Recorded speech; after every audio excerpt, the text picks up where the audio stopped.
de nuevo, profe? Con Walter Veil. Presentado por Martin Smith. Episodio 66. Preterismo, futurismo, dispensacionalismo, el anticristo y la marca de la bestia.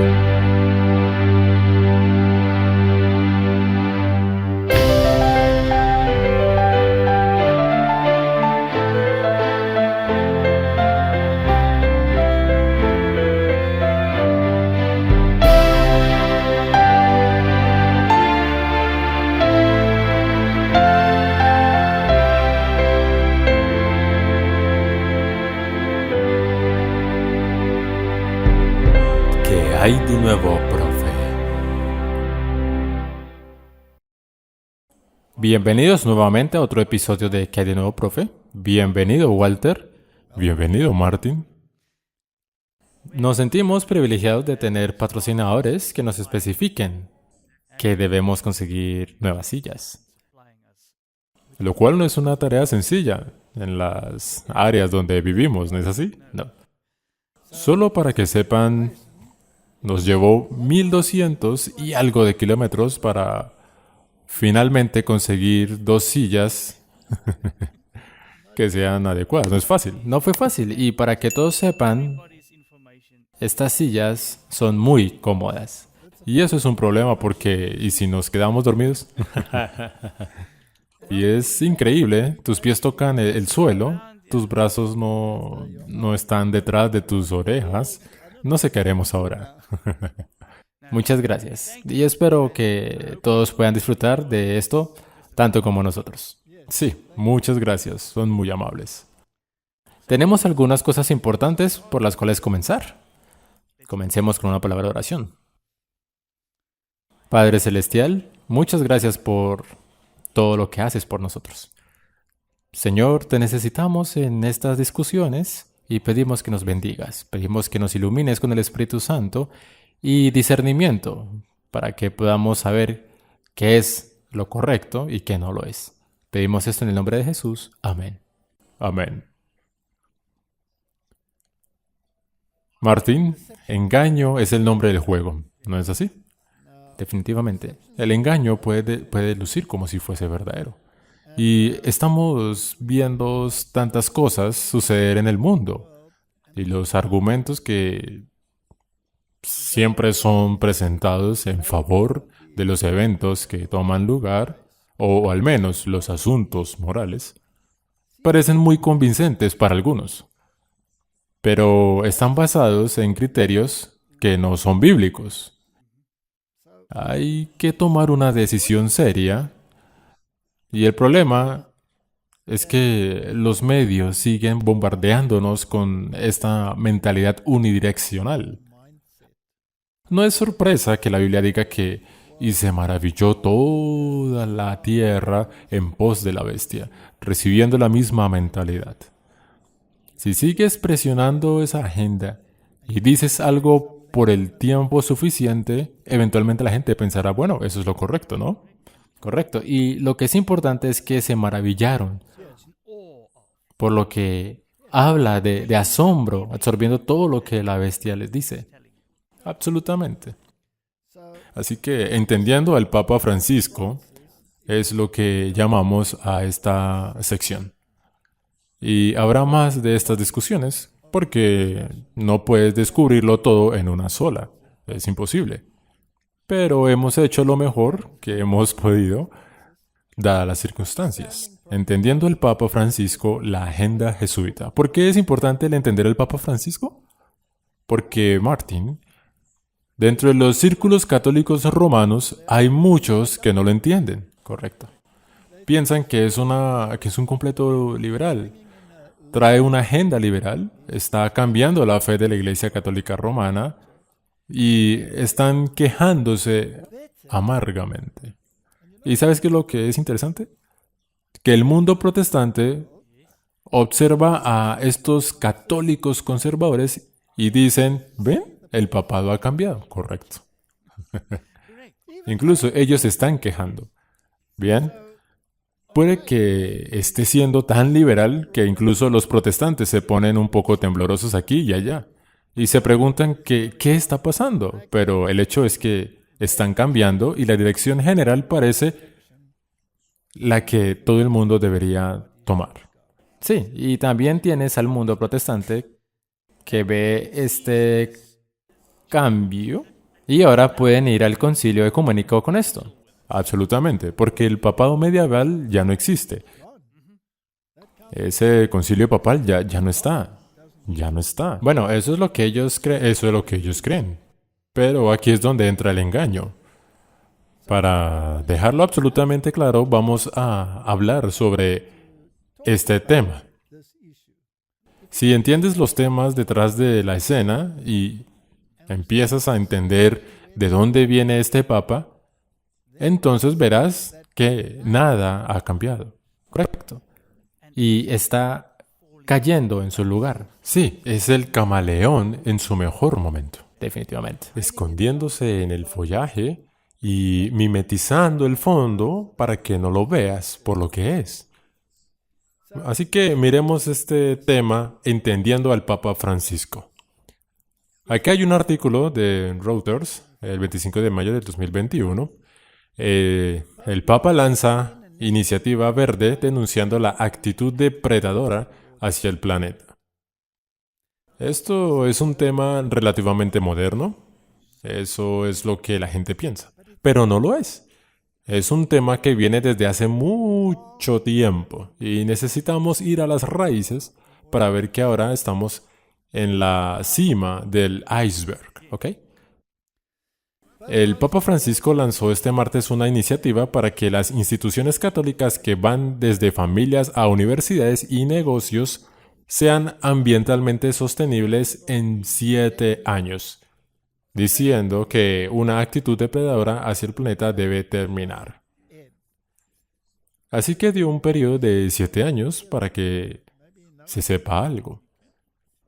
En una conferencia de prensa anunciando la iniciativa, el cardenal Peter Turkson, cabeza del Departamento de Desarrollo del Vaticano, dijo que el Papa había sido invitado a asistir a la conferencia de las Naciones Unidas sobre el cambio climático COP26 en noviembre en Glasgow, Escocia.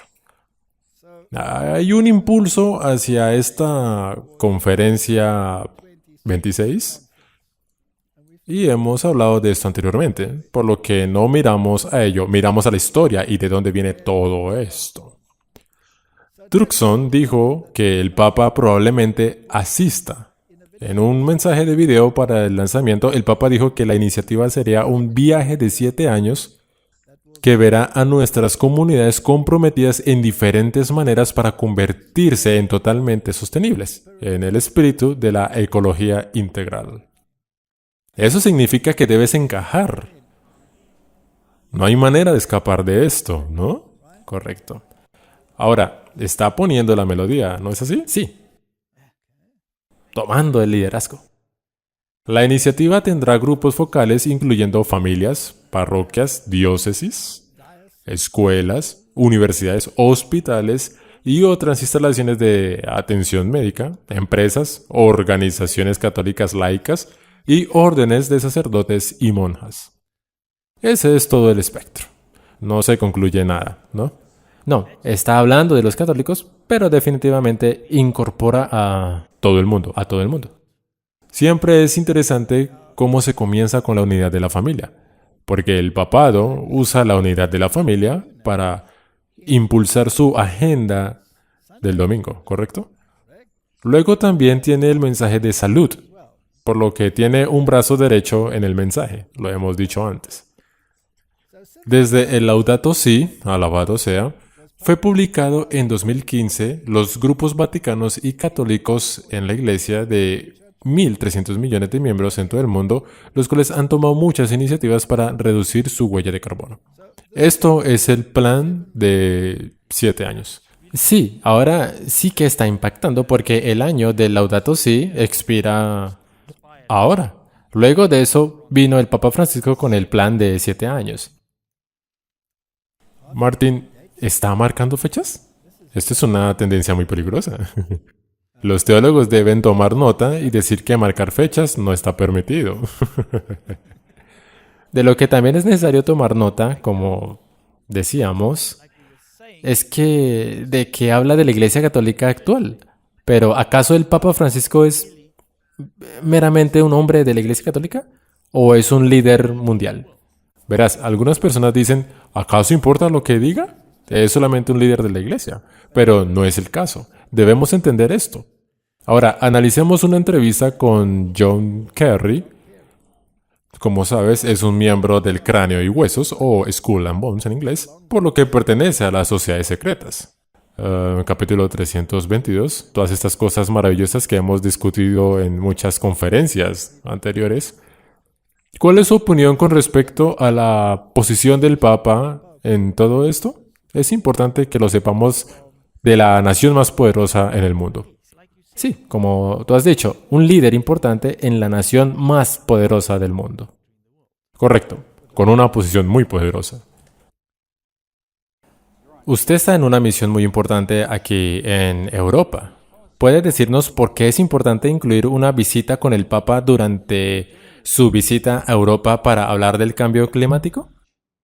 Bueno, el Papa es una de las grandes voces de razón y de autoridad moral convincente en el tema de crisis climática. Se ha estado adelantando en la curva, ha sido un líder, su encíclica Laudato Si es un documento muy poderoso, elocuente y moralmente persuasivo. Creo que su voz era una voz muy importante, liderando hasta y a través de la conferencia de Glasgow. ¿Cómo pueden los Estados Unidos, como superpotencia y como un país pequeño con respecto a la autoridad espiritual y moral, colaborar en la lucha contra el cambio climático?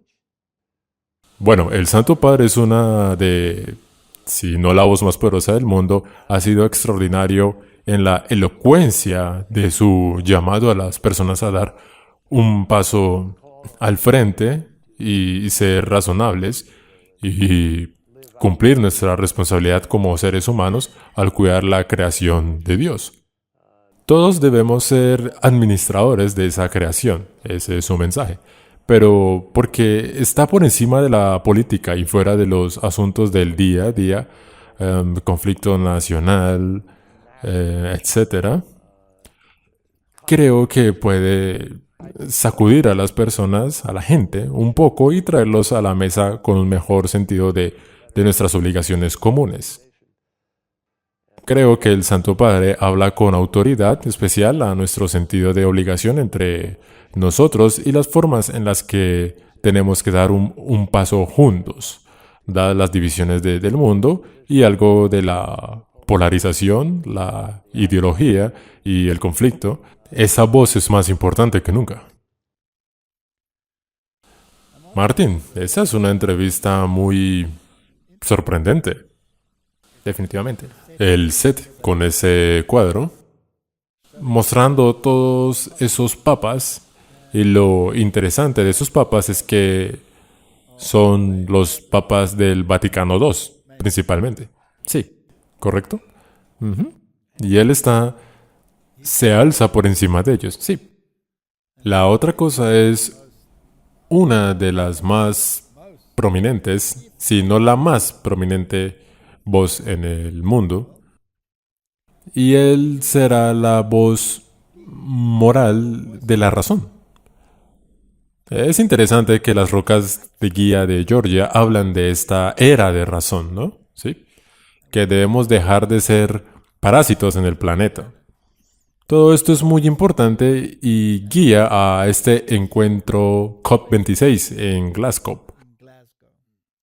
Cosas interesantes yacen frente a nosotros, por lo que es esencial que entendamos de dónde viene esto y cuál es la mentalidad que está detrás, definitivamente. Martín, es esencial que también entendamos de dónde viene la brújula moral del Papa Francisco. Sí, como dijo Kerry, él es el líder moral. Sí, por lo que debes saber de qué tipo de moralidad estamos hablando. exactamente. Se clasifican a sí mismo como una institución cristiana y hemos tenido algunos que hay de nuevo, profe, sobre la doctrina de la serpiente en el pasado.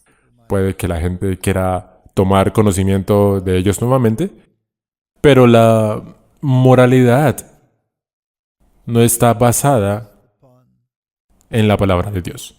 La moralidad está basada en algo totalmente diferente, correcto.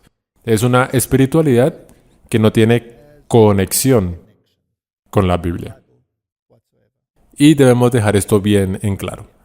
Debemos ir hacia las raíces jesuitas y ver de dónde viene la moralidad y por qué es una moralidad tan peligrosa.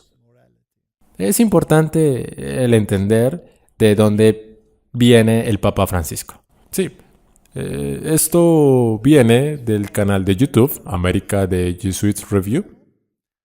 Y solo la foto en el frente es sobre el nuevo libro del padre Sosa. Él es por supuesto el jefe de la orden jesuita. Y dice, caminando con Ignacio. En otras palabras, todo el tema es la espiritualidad de Ignacio. Ignacio, el fundador de la orden jesuita. Y por supuesto, todos los jesuitas deben empaparse de la espiritualidad de Ignacio, por lo que debemos saber de dónde viene. El Papa Francisco, al ser jesuita, también está empapado de la espiritualidad de Ignacio. Bien, echemos un vistazo a esto. Debemos preguntar, ya que tú eres el general superior de los jesuitas y el Papa Francisco es nuestro primer papa jesuita, ¿quién está liderando entre ustedes dos? ¿Respondes ante él o él responde ante ti? Él es el Papa. Él es el Papa, por lo que está muy claro. Pero sigue siendo un jesuita. Todo jesuita responde al Papa. Puede que sea muy anciano para explicarlo, que cuando un jesuita se convierte en obispo, su obediencia ya no es para con los superiores de la sociedad. El obispo depende del Papa y el Papa depende de sí mismo, del Espíritu.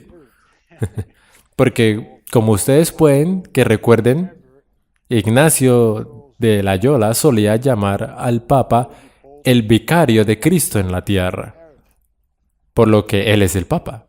Yo respondo a él.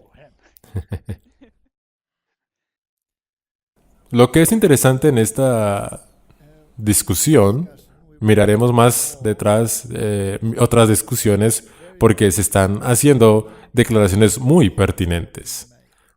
La primera, que es importante en esta sección, es que el Papa es dependiente de sí mismo.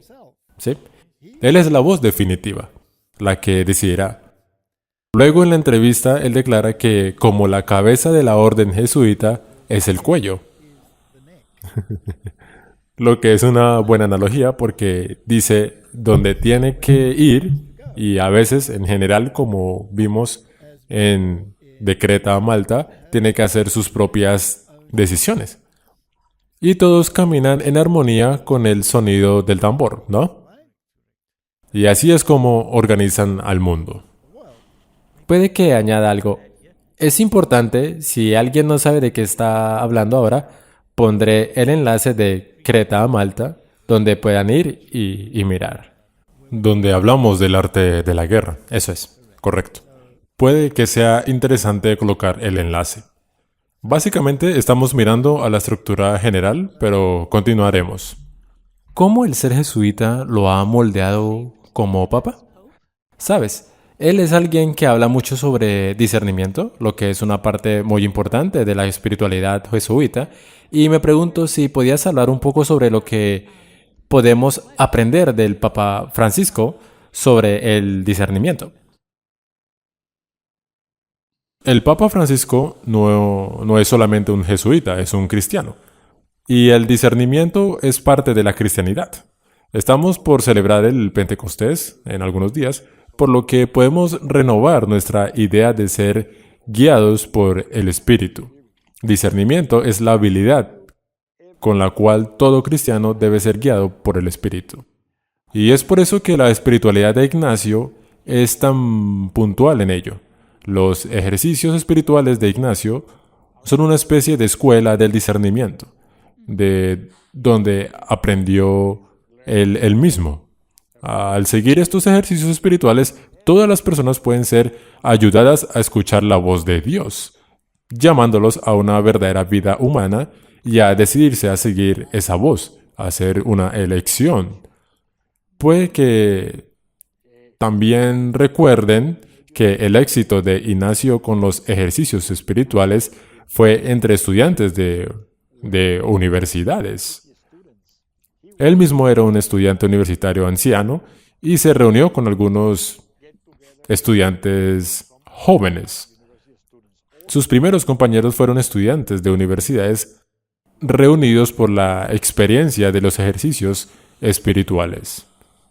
Esta escuela de discernimiento ha sido muy fructífera para nosotros en todas las etapas de nuestra vida y apostolado.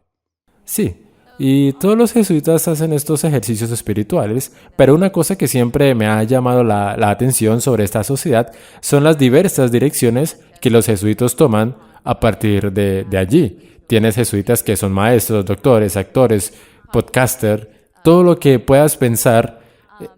Eso es claramente parte del carisma de los jesuitas y la fuerza de la orden, pero como la persona que está por encima de esto en el cuello, ¿cómo administras una fuerza de trabajo tan diversa?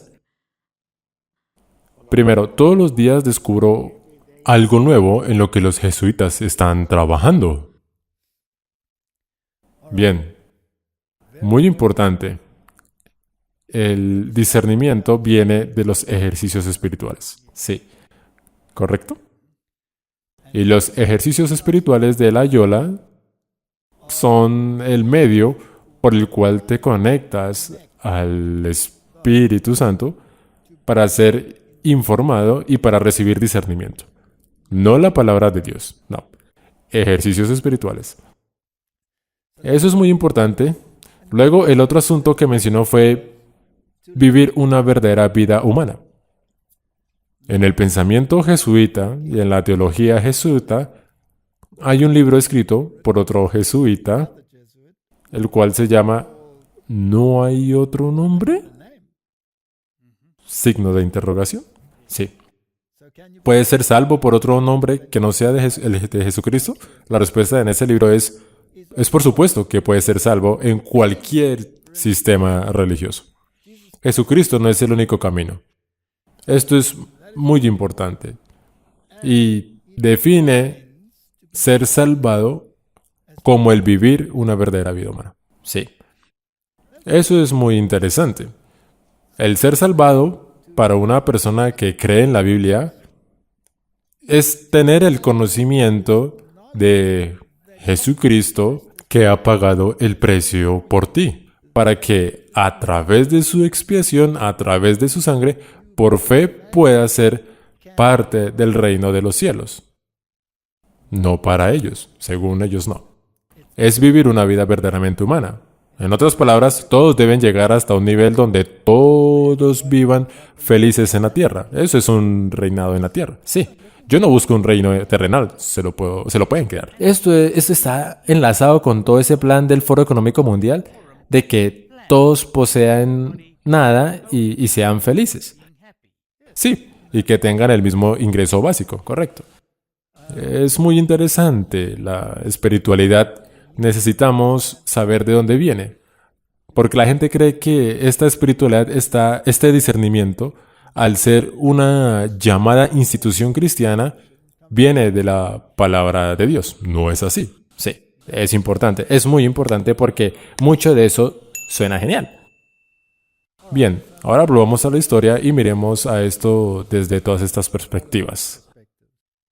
Las razones por las cuales los jesuitas están allí son muy importantes. Y sé que hemos presionado esta agenda, pero la gente se olvida y lo peor que puedes hacer es repetir la historia porque olvidaste el pasado de la historia. Sí, y no sería necesario repetirla si pudiéramos ver que algunas personas no se olvidaron de esto, por lo que vemos que la gente sí se ha olvidado de esto, y luego se reúnen en concilios ecuménicos con ellos. Correcto, absolutamente correcto. Aquí hay una cita que es muy relevante. No puedo dejar de mencionar y resaltar para mis lectores que los jesuitas, por su mismo llamado, por la misma esencia de su institución, están ligados a buscar por cualquier medio, correcto o incorrecto, la destrucción del protestantismo.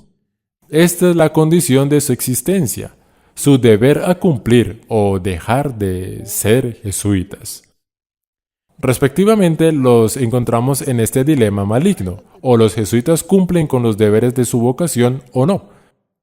En la primera instancia, deben ser considerados los enemigos más grandes de la fe protestante. En la segunda, como sacerdotes malos e indignos, y en ambos casos deben ser igualmente considerados con aversión y desconfianza. Esto es historia.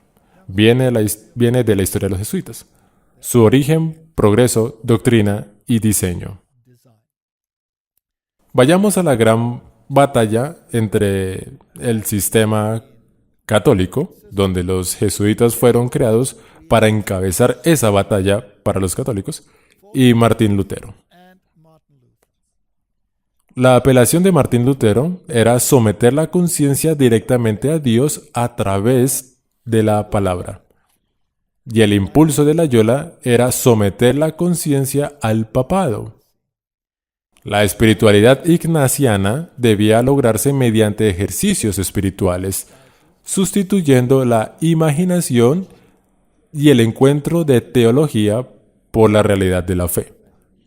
El discernimiento que buscan los jesuitas viene de la imaginación y ejercicios espirituales, por lo que necesitamos entender cómo funciona. No es basado en la palabra.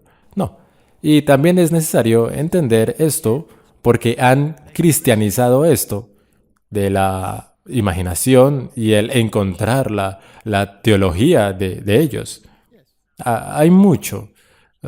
También se ha infiltrado en iglesias protestantes. Las iglesias protestantes realizan ejercicios espirituales sin saberlo. Sí. Ignacio de Loyola y Martín Lutero eran, por supuesto, contemporáneos. Veamos lo que Martín Lutero escribió. Las Sagradas Escrituras están llenas de dones y virtudes divinos. Los libros de los paganos no enseñaron nada de fe, esperanza o caridad. No presentan ninguna idea de estas cosas. Solo contemplan el presente y aquello que el hombre, con el uso de su razonamiento material, puede sujetar y comprender. No busquen allí nada de esperanza o confianza en Dios. Pero vean cómo los Salmos y el libro de Job tratan de fe, esperanza, resignación y oración. En una palabra, la Sagrada Escritura es el mejor y el más alto de los libros, abundante en consuelo bajo toda aflicción y prueba. Nos enseña a ver, a sentir, a entender y comprender la fe, esperanza y caridad, mucho más de lo que puede la razón humana. Y cuando la maldad nos oprime, nos enseña cómo estas virtudes arrojan luz en la oscuridad y cómo luego de esta existencia pobre y miserable en la tierra hay otra y vida eterna. ¿Ves, Martín, cuán basado en la palabra era el pensamiento de Martín Lutero? Y dijo, este razonamiento humano no puede apenas rozar el entendimiento del razonamiento divino. Las Sagradas Escrituras superan en eficacia todas las artes y todas las ciencias de los filósofos y juristas. Estos, aunque buenos y necesarios para la vida aquí abajo, son vanos y sin efecto con respecto a la vida eterna. La Biblia debe ser considerada con ojos totalmente diferentes que con aquellos que vemos otras producciones.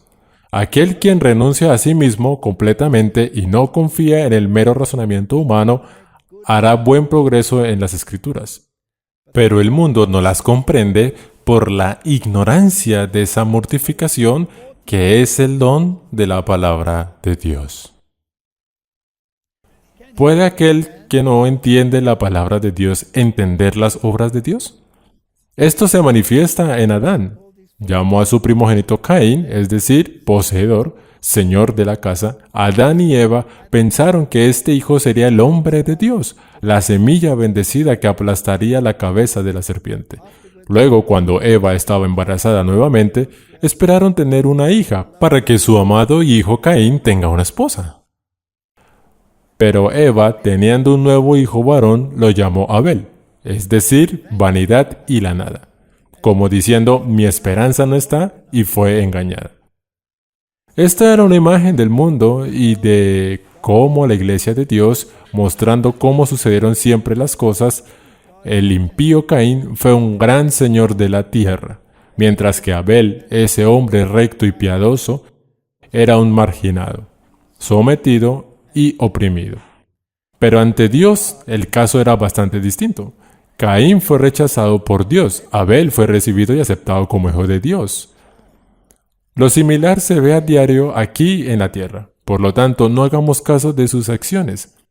Ismael también era un hombre justo, oidor de Dios, mientras que Isaac no. El nombre de Esaú significa actor, el hombre que hace el trabajo, Jacob no. El nombre Absalón significa padre de paz. Los impíos llevan tales bellos y gloriosos colores en este mundo, mientras que, en verdad y en hecho, son condenadores, burladores y rebeldes a la palabra de Dios. Martín, este hombre tenía percepción, ¿no? Es increíble la forma en la que lo describe. Es asombroso, es verdad. Pero por esa palabra, nosotros, alabado sea Dios, somos capaces de discernir y saber todo esto. Para Martín Lutero, el discernimiento era aprendido en la escuela de la palabra. Por lo tanto, tengamos a la Biblia en preciada estima y leámosla diligentemente. A la sabiduría del mundo no parece haber un arte más ligero o fácil que la divinidad y el entendimiento de la palabra de Dios, para que los niños del mundo tengan reputación de ser plenamente versados en las Escrituras y el catecismo, pero se alejan mucho del blanco.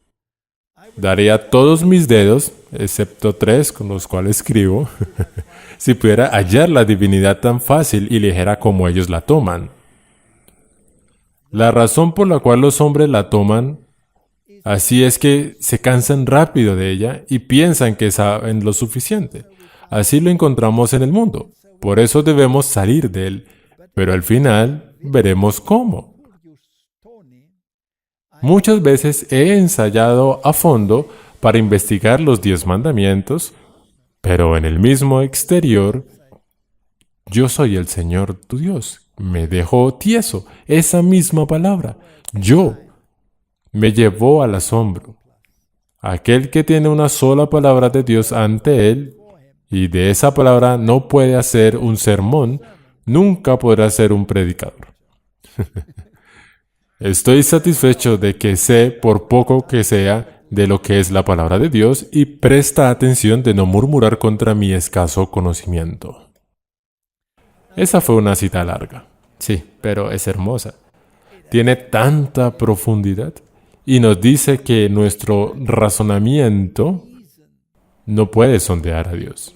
Sí, la forma en la que dijo los nombres bíblicos, que eran terrenales y que eran los honrados. Y es así hasta el día de hoy. Así que ten cuidado con los nombres honrados. Esto tiene que ver con discernimiento y espiritualidad. ¿De dónde viene? ¿Cuál es la fuente? ¿Cuál es la raíz?